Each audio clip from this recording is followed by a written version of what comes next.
አንደኛ ዜና ምዕራፍ 27 የእስራኤልም ልጆች የአባቶች ቤቶች አለቆችና የሺህ አለቆች የመቶ አለቆችም በክፍሎች ነገር ሁሉ ንጉሡን ያገለገሉትም ሹማምንት እንደ ቁጥራቸው እነዚህ ነበሩ። እነዚህም ክፍሎች እያንዳንዳቸው 24,000 ሆነው በዓመት ወራት ሁሉ በየወሩ ይገቡና ይወጡ ነበር። ለመጀመሪያው ወር በአንደኛው ክፍል ላይ የዘብድኤል ልጅ ያሾብዓም ነበረ። በእርሱም ክፍል 24,000 ጭፍራ ነበረ። እርሱ ከፋሬስ ልጆች ነበረ።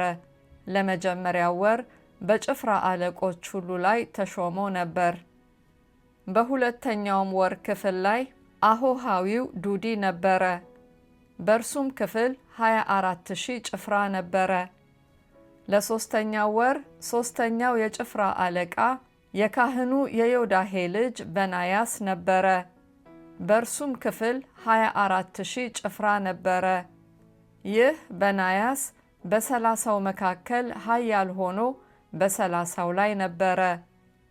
በእርሱም ክፍል ልጁ አሚዛባድ ነበረ። ለአራተኛው ወር አራተኛው አለቃ የኢዮአብ ወንድም አሳሄል፣ ከእርሱም በኋላ ልጁ ዝባድያ ነበረ። በእርሱም ክፍል 24,000 ጭፍራ ነበር። ለአምስተኛው ወር አምስተኛው አለቃ ይዝራዊው ሸምሁት ነበረ። በእርሱም ክፍል 24,000 ጭፍራ ነበረ። ለስድስተኛው ወር ስድስተኛው አለቃ የቴቁሃዊው የኢስካ ልጅ ኢራስ ነበረ። በእርሱም ክፍል 24,000 ጭፍራ ነበረ። ለሰባተኛው ወር ሰባተኛው አለቃ ከኤፍሬም ልጆች የሆነ ፍሎናዊው ሴሌስ ነበረ። በእርሱም ክፍል 24,000 ጭፍራ ነበረ።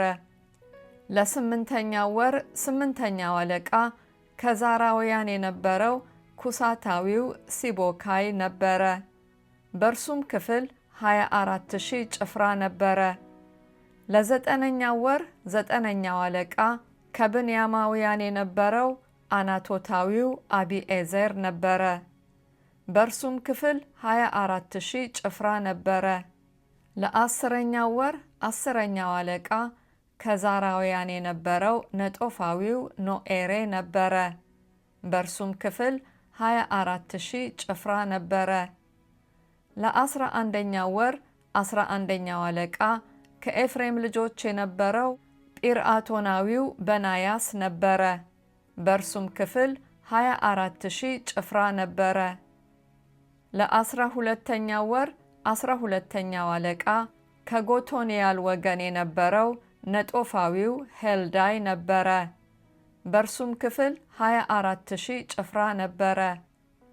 በእስራኤልም ነገዶች ላይ እነዚህ ነበሩ። በሮቤላውያን ላይ የዝክሪ ልጅ አልዓዛር አለቃ ነበረ። በስምዖናውያን ላይ የማዕካ ልጅ ሰፋጥያስ፣ በሌዊ ላይ የቀሙኤል ልጅ ሐሸቢያ፣ በአሮን ላይ ሳዶቅ፣ በይሁዳ ላይ ከዳዊት ወንድሞች ኤሊሁ፣ በይሳኮር ላይ የሚካኤል ልጅ ኦምሪ፣ በዛብሎን ላይ የአብድዩ ልጅ ይሽማያ፣ በንፍታሌም ላይ የአዝርኤል ልጅ ኢያሪሙት፣ በኤፍሬም ልጆች ላይ የአዛዚያ ልጅ ሆሴዕ፣ በምናሴ ነገድ እኩሌታ ላይ የፈዳያ ልጅ ኢዩኤል፣ በገለአድ ባለው በምናሴ ነገድ እኩሌታ ላይ የዘካርያስ ልጅ አዶ፣ በብንያም ላይ የአበኔር ልጅ የእሲኤል፣ በዳን ላይ የይሮሃም ልጅ አዛርኤል። እነዚህ የእስራኤል ነገዶች አለቆች ነበሩ። እግዚአብሔር ግን እስራኤልን እንደ ሰማይ ከዋክብት ያበዛ ዘንድ ተናግሮ ነበርና ዳዊት ከ20 ዓመት በታች የነበሩትን አልቆጠረም። የጽሩያ ልጅ ኢዮአብ መቁጠር ጀመረ፣ ነገር ግን አልፈጸመም። ስለዚህም በእስራኤል ላይ ቁጣ ሆነ። ቁጥራቸውም በንጉሡ በዳዊት መዝገብ አልተጻፈም። በንጉሡም ቤተ መዛግብት ላይ የአዲኤል ልጅ አዝሞት ሹም ነበረ። በሜዳውም በከተሞችም በመንደሮችም በግንቦችም ቤተ መዛግብት ላይ የኦዜያ ልጅ ዮናታን ሹም ነበረ። መሬቱን በሚያበጃጁትና እርሻውን በሚያርሱት ላይ የክሉብ ልጅ ኤዝሪ ሹም ነበረ። በወይንም ቦታዎች ላይ ራማታዊው ሰሜኢ ሹም ነበረ። ለወይንም ጠጅ ዕቃ ቤት በሚሆነው በወይኑ ሰብል ላይ ሸፋማዊው ዘብዲ ሹም ነበረ። በቆላውም ውስጥ ባሉት በወይራውና በሾላው ዛፎች ላይ ጌድራዊው በአልሃናን ሹም ነበረ። በዘይቱም ቤቶች ላይ ኢዮአስ ሹም ነበረ። በሳሮንም በሚሰማሩ ከብቶች ላይ ሳሮናዊው ሰጥራይ ሹም ነበረ። በሸለቆቹም ውስጥ በነበሩት ከብቶች ላይ የአድላይ ልጅ ሻፋጥ ሹም ነበረ።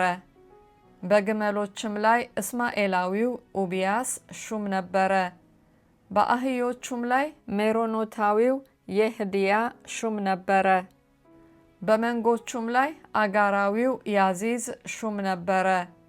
እነዚህ ሁሉ በንጉሡ በዳዊት ሀብት ላይ ሹሞች ነበሩ። አስተዋይና ጸሐፊ የነበረው የዳዊት አጎት ዮናታን አማካሪ ነበረ። የሐክሞኒም ልጅ ይሂኤል ከንጉሡ ልጆች ጋር ነበረ። አኪጦፌልም የንጉሡ አማካሪ ነበረ። አርካዊውም ኩሲ የንጉሡ ወዳጅ ነበረ።